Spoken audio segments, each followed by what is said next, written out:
Bonjour à tous et bienvenue dans ce webinaire. Donc, dans ce webinaire, nous allons parler de la conception et du calcul de structures métalliques avec le logiciel RFEM. Au niveau de cette présentation, on aura Monsieur Asseya, donc Cosme Asseya, qui vous fera la présentation, et également moi, donc Damien Tonnet, qui va également participer à cette présentation-là, et nous allons pouvoir également répondre à vos questions tout au long de ce webinaire. Donc, si vous avez des questions, vous pouvez les poser via le chat. Sinon, vous pouvez toujours nous transmettre vos questions par mail. Donc, que ce soit pendant ou après la présentation, donc après le webinaire, vous pouvez nous transmettre vos questions donc à info@delubal.fr. Au niveau du calcul de structure métallique, on aura possibilité de faire les modélisations et les calculs donc sur les deux logiciels de Delubal, donc soit le logiciel RFEM, soit le logiciel RSTAB. Donc la différence entre les deux, ce sera que RFEM fera du calcul aux éléments finis, donc permettra la modélisation d'éléments filaires, mais également d'éléments surfaciques, contrairement à RSTAB qui fera uniquement du calcul d'éléments filaires. Pour les structures en acier, on aura différents modules de disponibles, donc des modules additionnels qui viendront compléter nos deux logiciels. On aura RF Steel, RF Steel EC3, RF Stability ou RSBuck pour RSTAB, RF Imp, et on a également deux nouvelles extensions du module RF Steel EC3, donc RF Steel Plasticity et RF Steel Warping Torsion. Donc Plasticity pour la vérification plastique des sections et Warping Torsion pour tout ce qui sera vérification de torsion au niveau des barres. Donc je vais vous présenter un peu les différents modules. Dans ce webinaire et dans la manipulation, donc dans la présentation, on vous présentera le logiciel RFEM, RF Steel, RF Steel EC3, RF Stability et RF Imp. Et puis dans un prochain webinaire et dans les prochaines vidéos, on traitera les extensions de RF Steel EC3. Donc RF Steel, donc ça va permettre de faire une analyse des contraintes donc pour les éléments filaires, donc les types poutres, également les éléments surfaciques. Donc par exemple ici on a une illustration d'un CIO, donc là on peut faire la vérification pour tout ce qui est contraintes des barres, également des contraintes des parois, donc des surfaces. On récupérera les résultats avec des ratios, donc qui correspondront au rapport entre les contraintes existantes et les contraintes admissibles. RFC le C3 va permettre de faire la vérification ELU, ELS et de la résistance au feu pour les poutres en acier selon le code 3. On aura donc 21 annexes nationales qui seront disponibles pour les vérifications, donc avec les différents facteurs et coefficients. On aura une classification automatique des sections, une détermination du moment critique de déversement élastique, et on aura également les différentes vérifications qui se feront selon les méthodes de calcul qui sont décrites dans l'Eurocode 3. Ensuite, avec le module RF Stability, on pourra faire une analyse de la stabilité. Donc, on aura le calcul du facteur de charge critique. On aura une détermination des modes de flambement. Et ce module va nous permettre, va nous aider dans la création des imperfections. Donc après, avec le module RF Imp. Donc le module RF1 qui va permettre donc de faire la définition des imperfections avec une création des imperfections locales et globales. Vous pourrez choisir la norme ou saisir directement des valeurs manuellement. Et vous pouvez également, donc à la fin, on aura RF1 qui va générer les cas de charge donc qui correspondront aux cas de charge d'imperfection. Donc on va passer à la modélisation. Hop.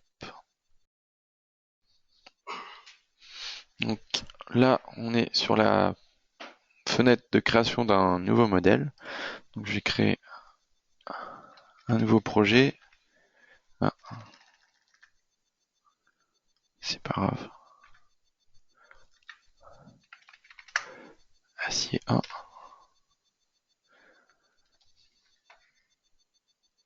Donc ici vous retrouvez le type de modèle, l'orientation de l'axe Z, donc de l'axe global Z, le choix de la norme. Donc pour nous ici, on va rester sur l'Eurocode 0. Vous choisissez l'annexe nationale. Puis ensuite, vous pouvez sélectionner la création automatique des combinaisons. Donc ici, on reste avec ces réglages. Puis on va pouvoir commencer. Okay.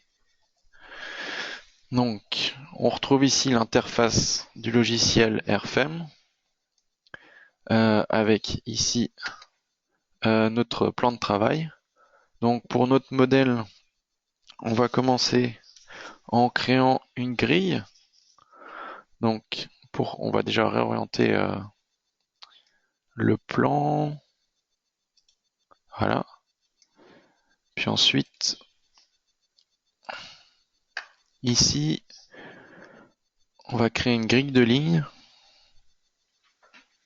Donc ça, c'est l'interface du plan de travail dans laquelle ici, vous pouvez également régler les distances entre points, donc qui aident à la construction. Vous avez différentes options, créer des lignes directrices, activer également des couches d'arrière-plan. Donc par exemple, si on importe des fichiers DXF pour aider à la construction, ici, on part sur des grilles de lignes. On va créer une nouvelle grille de lignes. On va faire, pour pouvoir le repérer rapidement, on va modifier les couleurs. Donc pour les points, on va pouvoir passer avec du rouge par exemple. Pour les lignes, avec du bleu. Alors ici, dans la direction X, je vais rentrer mes valeurs. Donc 4 mètres. Ensuite, je vais mettre 2 mètres. Et celle-là, je vais la mettre x2. Ok. Ensuite, dans la direction Y, on va pas en créer. On va passer dans la direction Z avec 3,5 x 2. Et puis là, 1,2. Ok. Donc là, on a l'aperçu en même temps qu'on crée la grille. On a l'aperçu visuel qui se met à jour. Ok. Donc là, ma grille est faite. Ok. Donc là, on la voit. Ici, je vais pouvoir masquer la grille. Donc là, j'ai plus que le plan de... Enfin, j'ai masqué le plan de travail et je reste uniquement avec la grille. Et là, je vais me mettre dans le plan, dans la direction Y. Ça, on va pouvoir commencer à créer le modèle. Alors, je vais commencer par créer le poteau. Donc là, via cette grille-là, on va créer le premier portique qui va nous aider à construire le reste de la structure, donc de la halle. Donc, je crée une nouvelle section. Ici, on retrouve des sections standards. Donc, on a également différentes références de normes ou de fabricants. Hop, ici, je prends la norme qui correspond aux IPE. Je vais sélectionner un IPE de 400. Ok.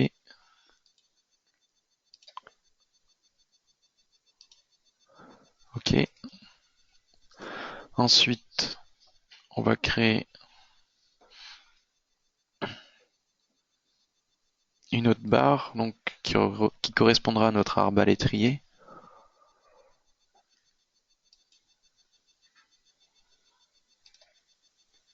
Donc je reste sur un IPE, cette fois-ci de 300.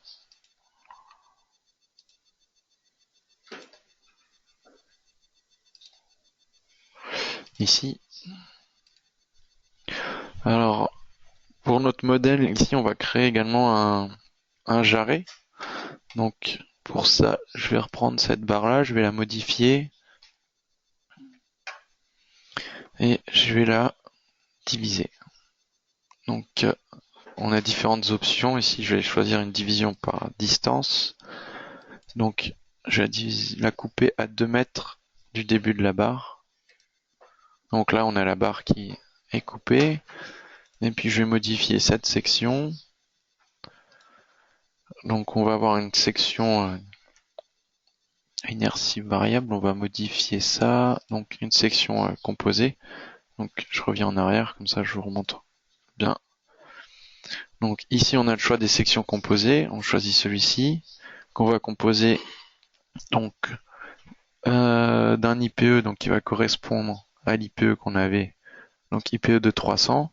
Ici vous trouvez des réglages, donc on choisit un H maximal pour le début de la barre, donc qui correspondra à ici. Et puis pour la partie inférieure, ici je vais prendre donc un IPE de 300 également. Donc là vous avez la hauteur qui apparaît, donc qui correspond à la hauteur maximale disponible. Ok. Et ici en fin de barre, je vais créer une nouvelle section. Donc je reprends le même type de section composée, le même type de section d'IPE, idem pour le bas. Par contre ici je modifie le réglage. Hop, donc là on a la valeur mini, donc minimale. Ici on a un aperçu de la poutre. Et donc ici on peut voir notre section composée. Donc ce qu'on voit également, c'est qu'au niveau de l'alignement de nos barres, on a une petite différence, on a un décalage. Donc si on affiche ça en mode ligne, tout est aligné. Par contre, quand on affiche les sections réelles, là on a un petit décalage. Donc ça, on va pouvoir le corriger en créant un excentrement. Donc je vais modifier la barre. Dans les options,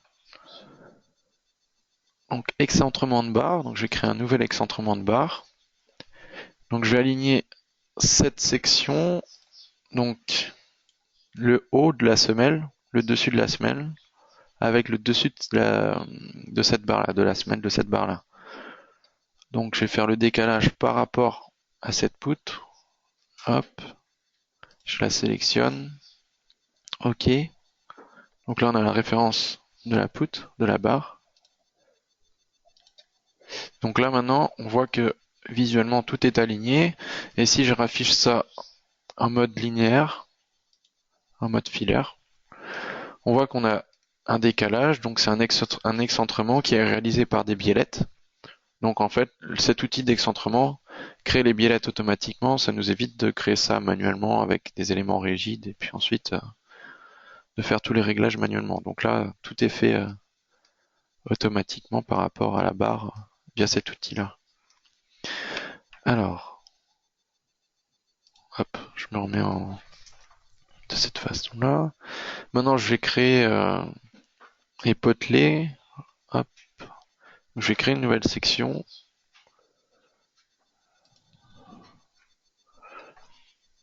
Hop.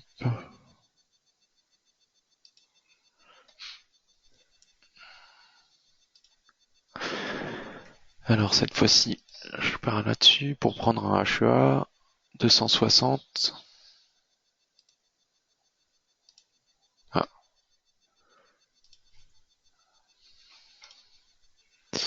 Ici, on va modifier la même section que le début de la barre. Et puis là, on peut l'ajouter.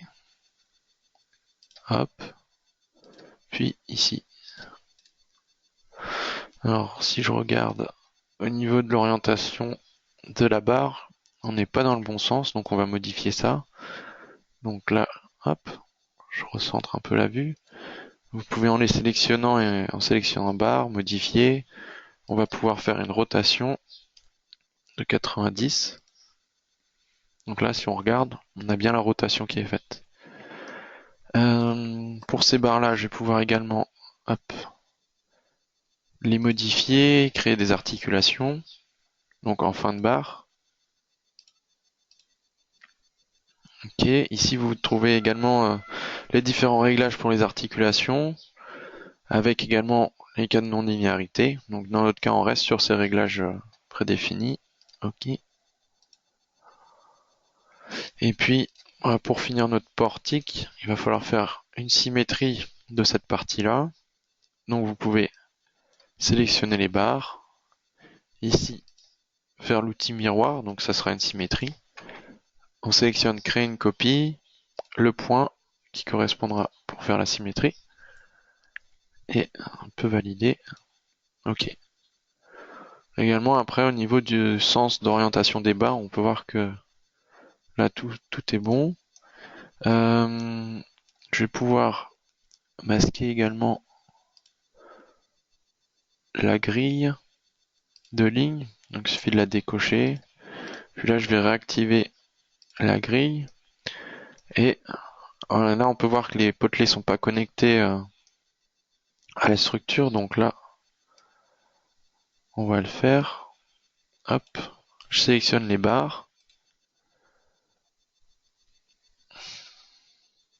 Barre. Et puis, prolonger la barre. Donc là, on va prolonger directement à la barre suivante. Donc là, si on sélectionne les deux extrémités, il va directement trouver l'extrémité à prolonger. Ok. Donc là, on a le prolongement qui est fait. On peut voir en revanche que là, on n'a pas de section. Les deux barres on n'a pas de division de la barre au niveau de la jonction entre le potelet et l'arbalétrier. Donc ça, on va pouvoir la créer. Donc là, on a l'outil de connexion des lignes et des barres. Donc là, je sélectionne. Et là, maintenant, on a tout qui est coupé. Donc c'est bon. On va faire maintenant, alors, on repositionne ça dans le bon sens au niveau du plan de travail. Et maintenant, on va pouvoir donc copier nos portiques. Alors, on aura déjà une ébauche de la structure. Donc là, je sélectionne mes portiques.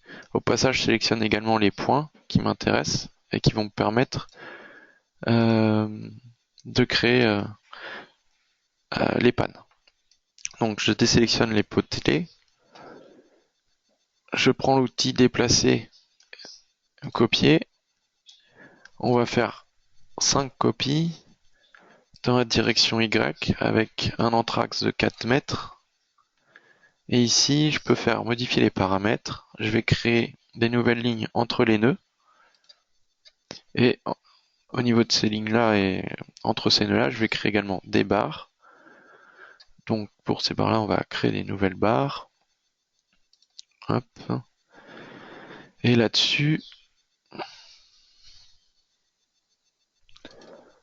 on va partir sur des tubes. Alors, au niveau du calcul, ensuite, on pourra, ici, vous voyez, on a la différence entre les sections formées à chaud, formées à froid. Donc ça sera pris également en compte au niveau du calcul par la suite. Donc là, par exemple, je peux partir sur celle-ci avec un diamètre.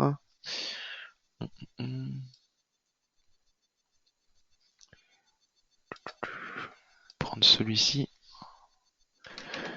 Ok. Donc maintenant j'ai une nouvelle section, section numéro 6. Ok.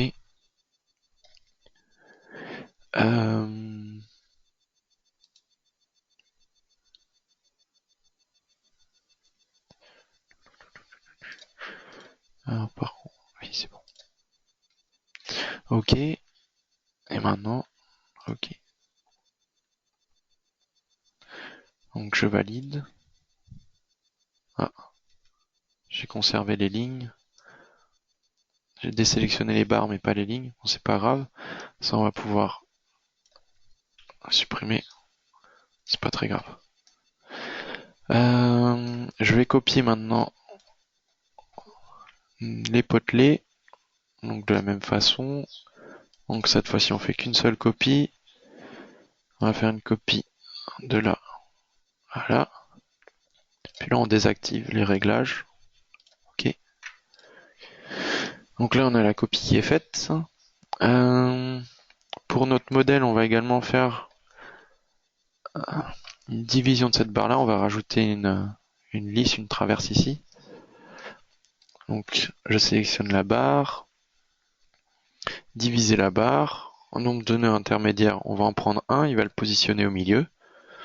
Et puis ici, hop, je vais rajouter une nouvelle barre. Alors, une nouvelle section. Alors, cette fois-ci, on peut prendre par exemple une section. Donc là, on aura les deux normes, donc pour section à chaud, section à froid. Donc là, on va partir sur une section à froid. Et puis, hop, voilà. Ok. Donc là, je vais pouvoir la créer. Donc là, vous pouvez voir, on a directement le centre le milieu de la barre qui s'affiche et qui nous indique également avec le petit symbole qu'on est perpendiculaire. Donc là, je valide, ok. Et puis ensuite, donc là on voit la division qui s'est faite automatiquement. Puis ensuite, soit je peux la prendre, la copier, et puis là on va, hop, hop, et là également on a la division automatique qui se sera faite. Donc au niveau de notre modèle, on va pouvoir maintenant, par exemple, créer déjà les appuis, qu'on les oublie pas. Donc là, je prends des appuis articulés, rotulés. Et ensuite, il nous reste le contreventement. Donc ici également, on a un outil qui permet de générer le contreventement et nous aider à nous simplifier un peu les manipulations. On va dans Outils, générer le modèle barre, et ici tout en bas, contreventement dans les cellules. Alors ici, on peut choisir le type de barre qui sera créé. Donc là, on va pouvoir le créer. Donc ici, on va partir sur des sections circulaires pleines.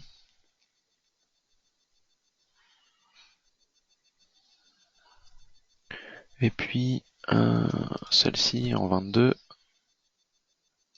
Ok. Ok. Ligne virtuelle, donc ça on va en créer pour pouvoir faire des nouvelles délimitations et qu'on ait des contreventements qui soient repérés en plus. Donc là on peut voir on a un contreventement qui a été repéré également ici. Ok. Donc un autre contreventement. Ici je vais sélectionner les zones où je souhaite générer mon contreventement. Donc ici et ici. Ok. Et puis je valide. Donc on a le contreventement généré. Ce que je vous ai pas précisé, c'est qu'au niveau de l'outil de contreventement, génération du contreventement, on a également le type de barre qu'on peut choisir. Donc là, on est resté sur de la traction, mais en fonction du type de barre que vous souhaitez utiliser, vous pouvez modifier la définition du type de barre. Hop, donc ça, je peux quitter. Alors, maintenant, notre modèle pour la partie modélisation est fini. On va pouvoir passer sur l'application des charges. Donc, on va créer notre premier cas de charge. Le poids propre. Ok. On va également mettre une charge de toiture. Donc pour ici, on va générer les charges sur les barres en définissant les surfaces. Donc on va passer par générer les charges, charge de surface sur les barres par le plan.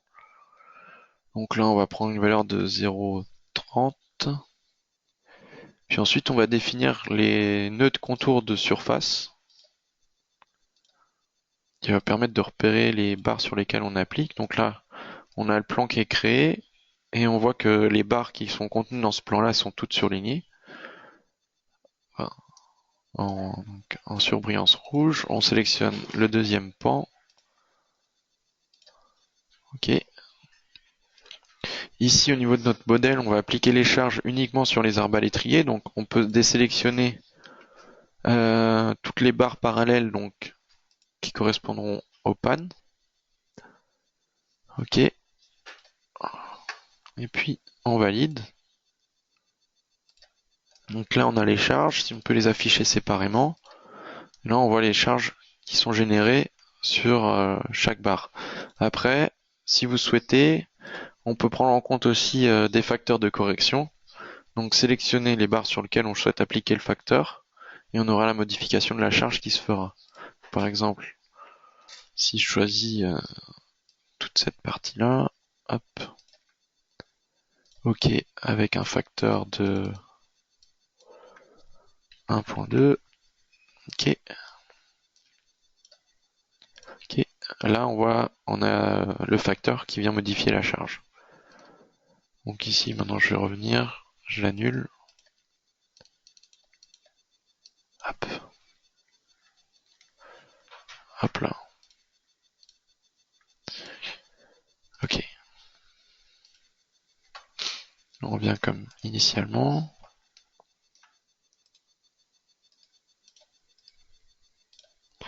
On va passer maintenant à des charges climatiques, donc une charge de neige.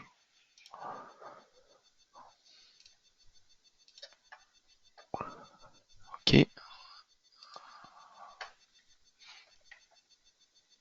Également, on a des outils de générateur de charge, donc générateur de charge de neige, toiture à deux versants selon l'Eurocode. Ici, vous choisissez l'annexe nationale, donc la France. Vous avez une petite carte qui vous permet de vous repérer au niveau des zones. Donc là, on va par exemple se positionner au niveau de Clermont-Ferrand. En double-cliquant, on a automatiquement la zone qui se met à jour. Vous pouvez choisir le type de topographie. Ensuite, on va sélectionner les contours de la toiture. Donc ici, on a également un schéma qui nous indique comment sélectionner les différents points. Donc A, B, C, D, E et F. Vous pouvez créer plusieurs cas de charge. Donc ici, on reste sur un seul cas. Et puis également, on va pouvoir appliquer les charges. Donc en ne les appliquant que sur les arbalétriers. Donc on désélectionne toutes les barres parallèles donc qui correspondront à l'orientation des pannes. Ok. Ok. Donc, de la même façon, vous pouvez les afficher séparément. Et puis maintenant, on passe sur une charge devant, donc dans le sens plus X. Ok. Ici, dans Outils, générer les charges, vous retrouvez là la partie charge devant. Donc vous pouvez soit l'appliquer sur les voiles verticaux, soit sur des toitures, donc terrasse à un versant ou à deux versants, ou soit l'appliquer sur les voiles verticaux, également la toiture. Donc vous sélectionnez l'annexe, la zone, donc on se repositionne par rapport à Clermont-Ferrand. Vous avez les différentes catégories de terrain, avec un petit rappel des catégories de terrain. Vous sélectionnez la base du bâtiment.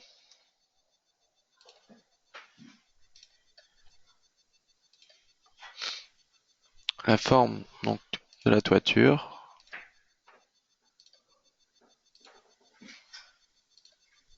Donc là on aura l'enveloppe qui sera créée. Vous voyez, l'enveloppe est créée. Vous avez également donc différents cas de charge qui sont possibles au niveau de la génération. Le choix de l'orientation, donc du vent. Chaque fois on a ici une aide graphique pour nous montrer ce qu'on fait, avec également donc la répartition, la division des zones. Donc sur la toiture comme sur les voiles verticaux. Et puis ici, donc on va pouvoir également désélectionner les barres qui sont parallèles. Donc là, ça a repris les données qui correspondent au cas de comment de charge de neige. Ok.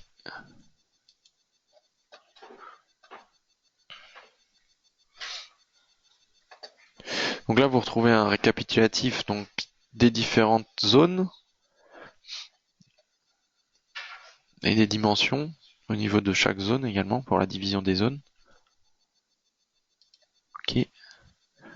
avec là les zones. Alors oui, ce que j'ai pas modifié, c'est l'altitude. Donc là, ici, vous pouvez modifier l'altitude. Donc, on peut la mesurer directement. Donc là, je prends ce point-là à mon fêtage. Ok.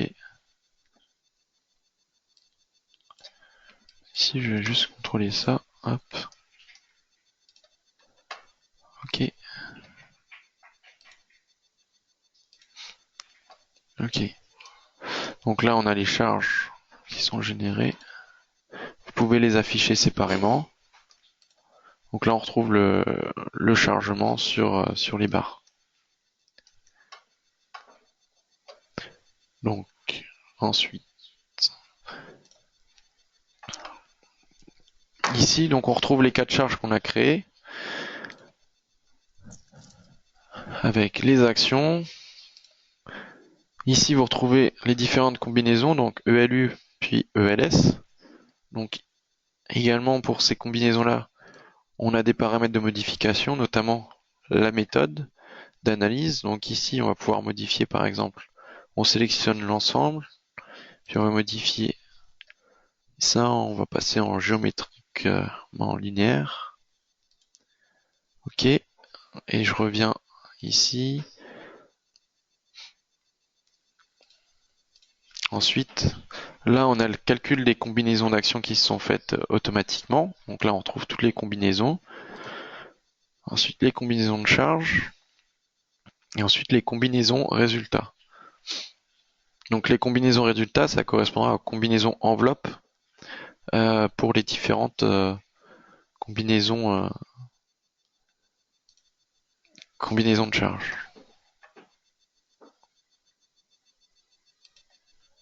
Okay.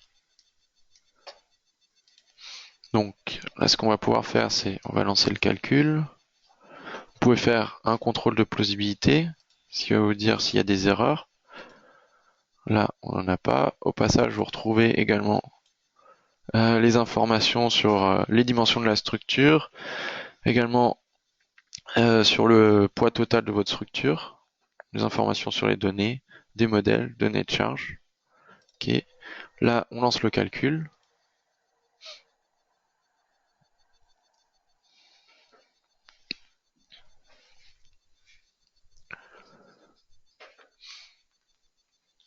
Donc le calcul est fait. À tout hasard, s'il y avait eu une erreur, un problème, un petit souci de repérer au niveau du calcul, par exemple un problème de stabilité, vous pouvez retrouver les informations ici. Donc résultats disponibles, vous retrouvez un tableau dans lequel tous les résultats apparaissent. Et en cas d'erreur, ça serait indiqué ici. Okay. Donc là, on peut masquer les résultats, enfin les charges, pardon. Lorsqu'on se met en ELU, hop, je vais également masquer le modèle.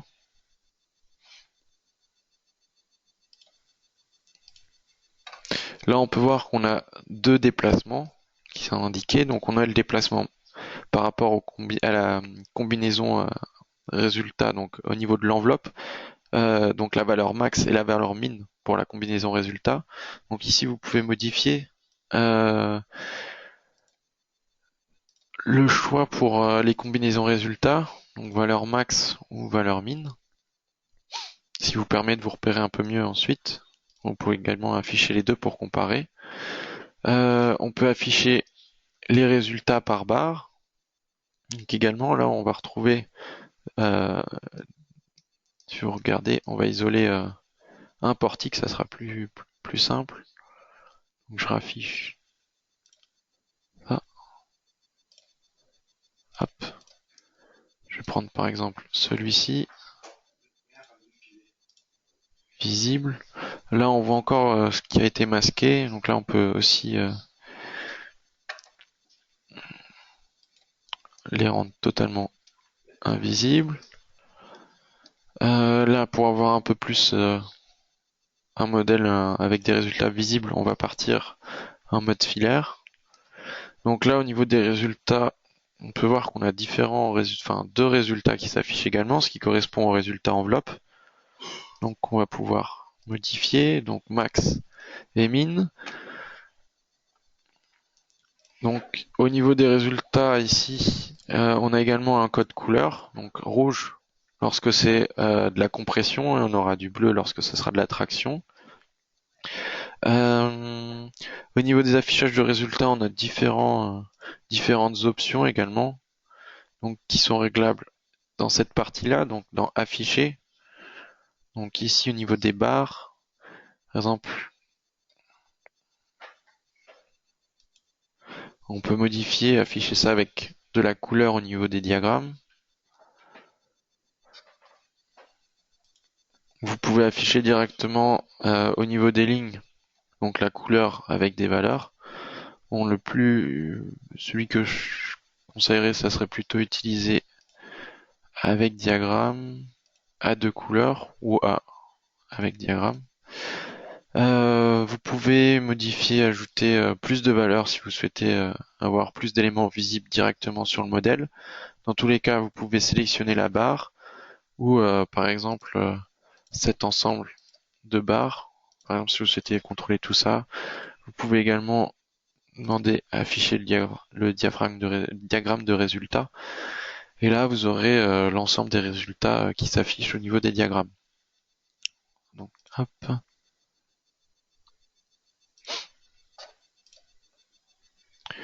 Vous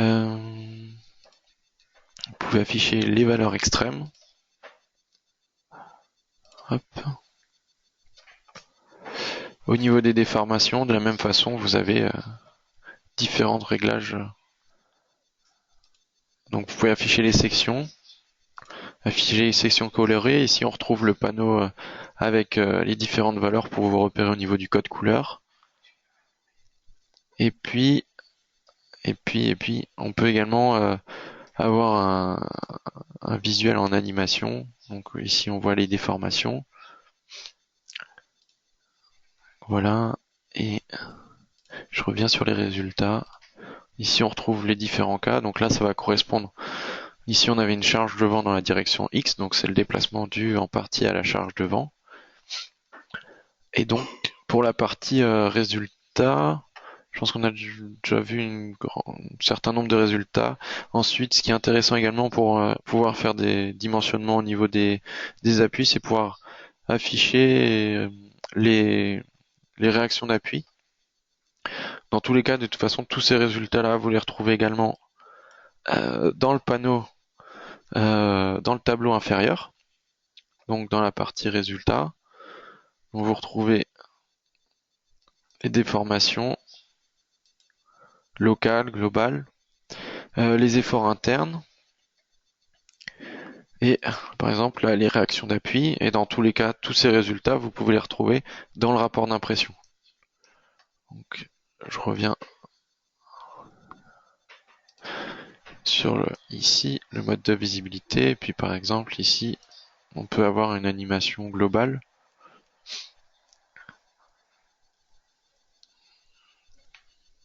De la structure.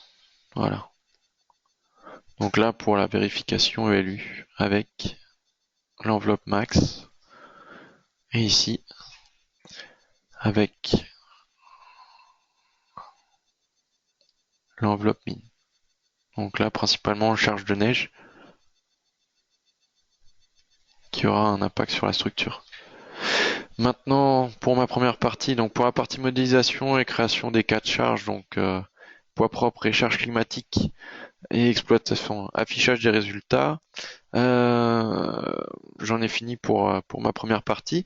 Je vais maintenant laisser la main à Cosme pour qu'il puisse vous montrer la partie vérification de structure métallique. Donc avec les différents modules. Ok. Merci Damien pour cette présentation. Je prends la seconde partie et comme le temps est parti, tend déjà vers sa fin, je vais être un peu plus rapide. D'abord, les résultats qui sont affichés, comme vous le voyez en écran. Nous avons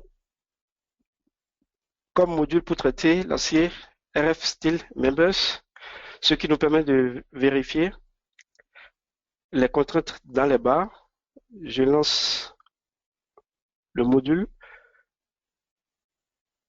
Nous avons comme menu données de base. Données de base, cela nous permet d'importer les barres que nous souhaitons vérifier. Je peux décocher toutes et sélectionner quelques barres ou bien importer toutes les barres. Matériaux, nous avons les matériaux qui sont automatiquement importés. Vous voyez en image la couleur rouge, ce qui signifie que le bois n'est pas adapté pour ce module de traitement de l'acier. Les sessions sont également importées automatiquement. Donc, j'ai toutes les sessions définies, créées par Damien. Ensuite, nous avons dans la boîte de dialogue détail tout ce qui est sorti du résultat. Je peux cocher par exemple contrainte par point, comme je peux laisser les conditions pour l'analyse plastique selon les normes DIN qui sont transposées également dans l'Eurocode. Les contraintes en tenant compte des efforts internes, vous voyez, vous pouvez cocher ces options. Je lance rapidement le calcul. Là, nous avons le ratio par session qui s'affiche. Et ce qui est très important, comme vous voyez en image, vous avez les points de contrainte. Et en chaque point de contrainte, les valeurs s'affichent. Donc, nous avons par exemple là, au niveau de ma souris, 4,34 et cela part de façon linéaire jusqu'à 5,28. À chaque fois que vous passez sur les lignes, je vous montre, vous avez la flèche qui indique la barre concernée. Nous avons des résultats par barre, par point et surtout la liste de pièces, ce qui vous permet de faire un chiffrage avec le poids total et les poids unitaires. J'affiche le résultat dans le graphique. Nous avons l'allure, je peux sélectionner cette barre. Donc on voit en plusieurs points l'affichage du résultat. Et dans le navigateur de projet également, vous accédez à plusieurs options, plusieurs choix. Donc je peux afficher rien que la contrainte normale et les autres contraintes, ce qui me permet non seulement de vérifier, mais de calculer aussi manuellement si je le souhaite.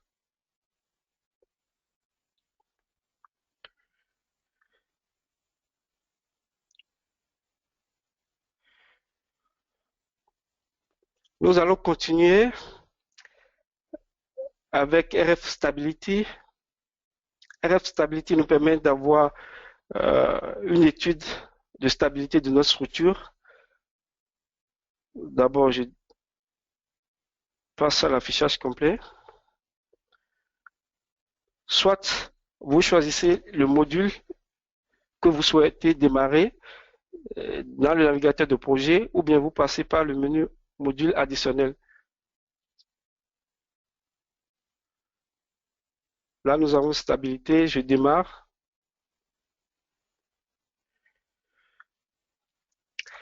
Dans la stabilité, nous avons le nombre de valeurs propres. Donc, vous pouvez vous situer entre des valeurs très basses ou élevées. Cela dépend de ce que vous souhaitez vérifier. Nous avons quelques options, considérer les effets défavorables dus à la traction ou les modifications de rigidité. Il peut arriver que vous soyez dans des zones sismiques, comme souvent le cas, pour réduire les rigidités au niveau des matériaux.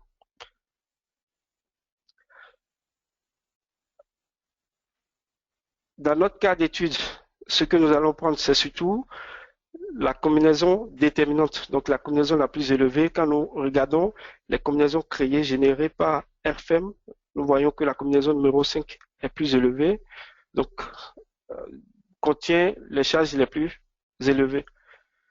Je lance le calcul. Après le calcul, nous voyons le facteur de charge critique et le coefficient de majoration. Ce coefficient de majoration nous montre la valeur par laquelle les efforts internes actuellement ou les forces appliquées pourront conduire à une instabilité de notre structure. Et lorsque nous prenons le facteur de charge critique, selon l'Eurocode, lorsque alpha critique, le coefficient d'éloignement est inférieur à 10, il va falloir que nous fassions une analyse au second ordre et appliquer les déplacements. Donc les déplacements, lorsque nous parlons de déplacements au niveau de structure métallique, ce sont les imperfections. Je continue avec quelques résultats. Donc là, vous avez les longueurs efficaces qui sont très importantes également. Lorsque vous souhaitez vérifier au flambement, nous avons les vecteurs propres par nœud avec les déplacements et les vecteurs propres par barre également qui sont accessibles à la lecture ou bien il est possible de les exporter vers un tableur Excel. Je peux afficher les résultats. Là, nous voyons que les potelets, ou bien le seul potelet qui se retrouve là, se déforme. Nous pouvons continuer avec le second vecteur propre. Également, le même potelet d'avant et de l'autre côté. Donc, ce sont les potelets qui sont surchargés dans notre modèle. Nous allons continuer puisque l'Eurocode 3 nous impose, en cas d'alpha critique inférieur à 10, d'appliquer une analyse au second ordre. Je vais rapidement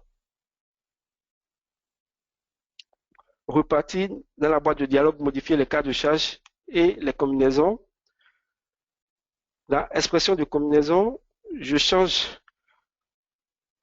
pour toutes les expressions la méthode d'analyse qui serait les déplacements. Je confirme et nous voyons que ce choix est opéré automatiquement pour toutes les combinaisons de charges.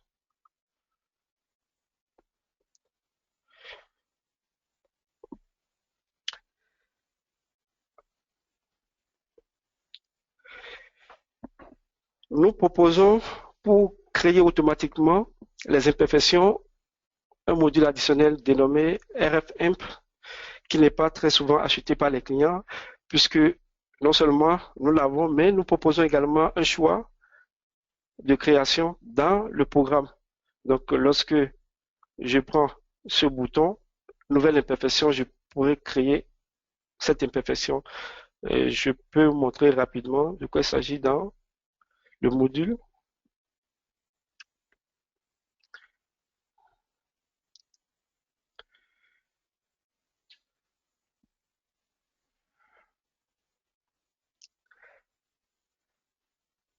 Nous avons le module qui est affiché, données de base. Nous avons la déformation de RFM sous charge propre, les modes de flambement de RF Stability, c'est surtout pour les constructions mécaniques que cela est utilisé. Nous avons l'imperfection selon INS qui pourrait être générée automatiquement. Et dans cet onglet, je peux passer à un choix vite fait de ce poteau. Non seulement il y a une petite définition, le choix de la norme. Selon l'Eurocode 3, la longueur est importée, la longueur du poteau, le nombre de colonnes sur la même ligne, l'imperfection en arc, je ne souhaite pas la créer et je génère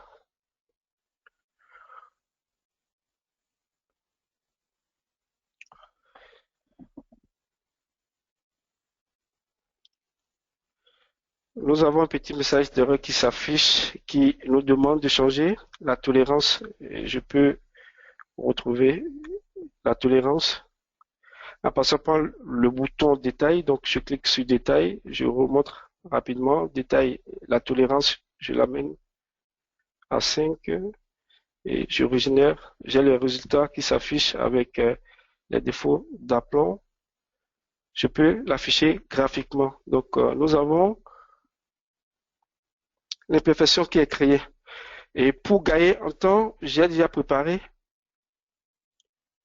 le modèle avec les imperfections, toutes les imperfections qui sont créées selon la direction ins, la direction y plus. Je relance le calcul pour tout le modèle.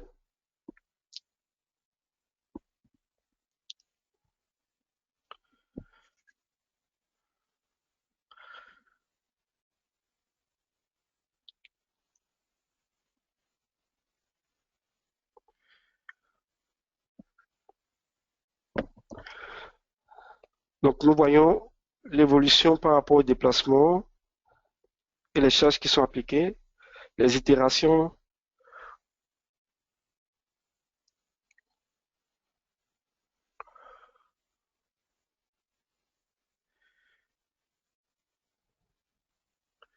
Et là, nous pouvons afficher les résultats. Donc, ces résultats, comme Damien l'a montré, soit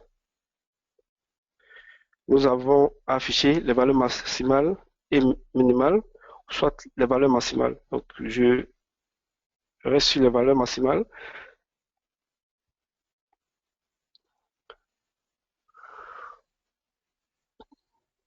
Pour finir avec la vérification selon le recours 3, je démarre le module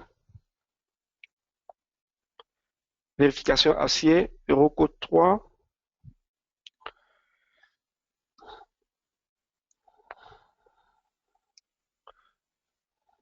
Dans ce module, vous avez, comme dans tous les autres modules additionnels que nous commercialisons, le menu données de base, ce qui vous permet de passer au choix des barres ou bien des ensembles de barres à traiter, le choix de la norme, l'Eurocode avec les annexes nationales.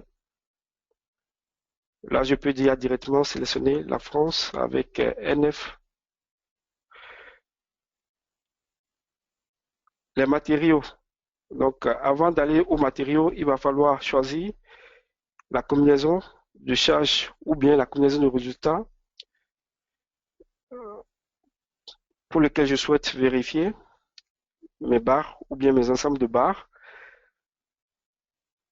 Matériaux, nous voyons que cette message d'erreur s'affiche, aucune barre ou ensemble de barres n'a été défini.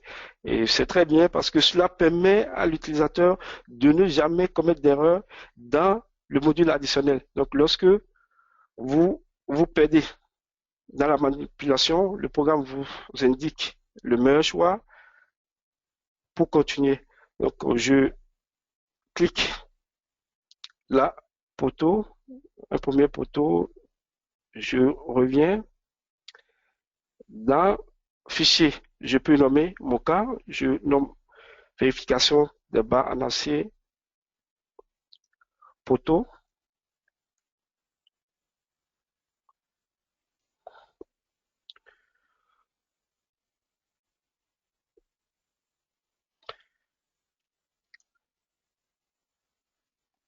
je récupère le poteau, je clique deux fois pour la sélection de la combinaison de résultats, matériaux, j'ai le matériau qui est importé, les sections également sont importées. Et dans les sections, ce qui est très important, c'est l'optimisation. Lorsque vous souhaitez déjà opter pour une optimisation automatique, c'est possible. Nous avons l'optimisation selon la série, c'est-à-dire dans un même choix de section, lorsque vous êtes en IPE, vous restez en IPE.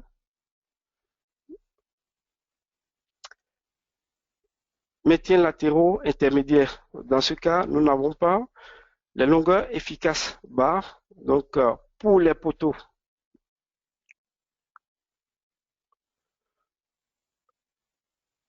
nous avons soit la longueur qui est de deux fois, comme l'indique le coefficient de flambement, et puisque Dans la base, nous avons défini des imperfections. Nous pouvons ignorer ce flambement. Paramètres bas, nous avons panneau de cisaillement, maintien de rotation. Les maintiens de rotation nous permettent d'appliquer des trapèzes ou bien des tôles qui sont connectés ou bien qui sont fixés sur les poteaux ou bien les abaltriers. Donc, il peut arriver que vous ayez à définir pour certaines abaltriers ou pannes ces maintiens de déversement. Je lance le calcul et nous avons le ratio qui s'affiche qui est de 0,41 et en bas une documentation de tout ce qui est propriété de matériaux session jusqu'à la sortie des notes de calcul, les références, les paramètres calculés selon la norme et pour finir les formules de calcul.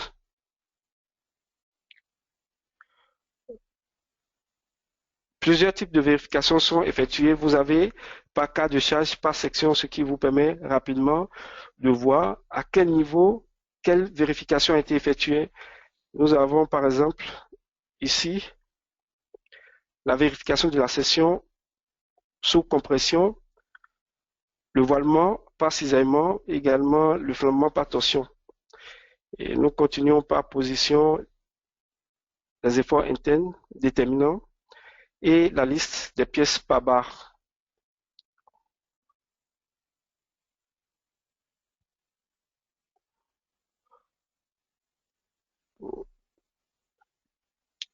Pour finir, j'ai préparé déjà les résultats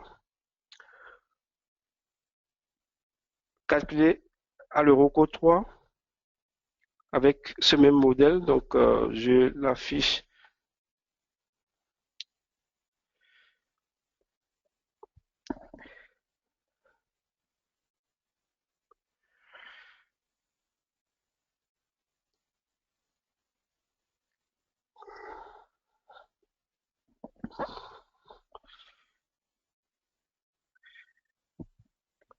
Là, nous avons les résultats pour les abattriers et plusieurs cas peuvent être créés. Vous voyez les abattriers, les poteaux, les contreventements avec les résultats qui sont accessibles.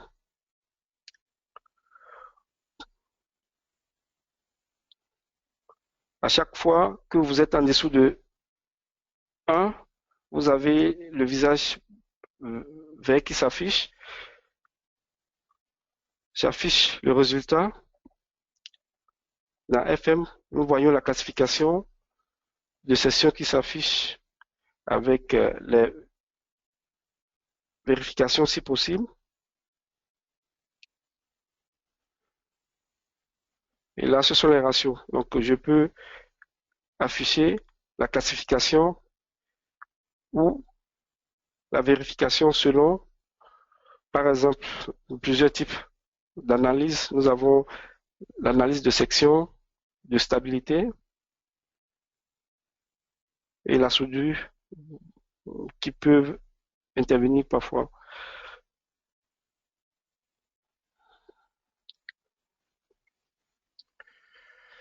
Je pense que je vais m'en arrêter là et Damien va prendre le relais.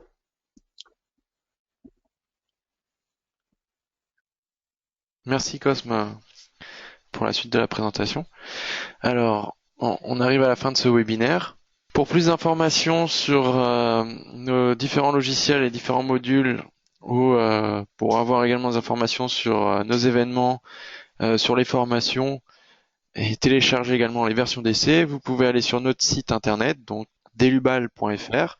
Vous pouvez également nous suivre sur les réseaux sociaux, donc sur Facebook, LinkedIn, mais également sur YouTube pour suivre nos vidéos. Je vous invite également à consulter le blog sur lequel vous trouverez également des informations et des astuces. Et puis, si vous avez des questions ou besoin d'informations, vous pouvez nous contacter donc soit par mail, donc à info@delubal.fr ou nous contacter par téléphone, donc au numéro qui apparaît. Donc, nous vous remercions pour votre attention et pour votre participation et on vous dit à bientôt.